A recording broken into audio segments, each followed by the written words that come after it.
Hello everyone, welcome back to our YouTube channel Quick Guide. So today in this video I'm gonna show you how to recover your TikTok ID. To get started, let's open your TikTok app. Here, if you have forgot your password, then you can recover your ID by using the phone number or email address or the username that you have used in your TikTok account. So let me click on use phone number. So here, enter your phone number and now click on send code. This will send code to your phone number. I got my code.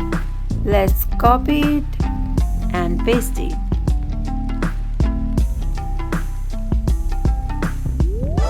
Here you go, your ID is successfully logged in.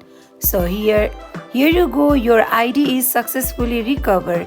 Now if you want to change your password, then you can just go to your setting and privacy and go to your account.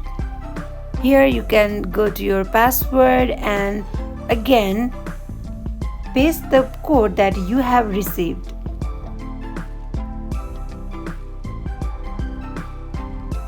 And in this way you can create new password. That wraps for today. If you guys like this video, do not forget to like, comment and subscribe our channel. Thank you.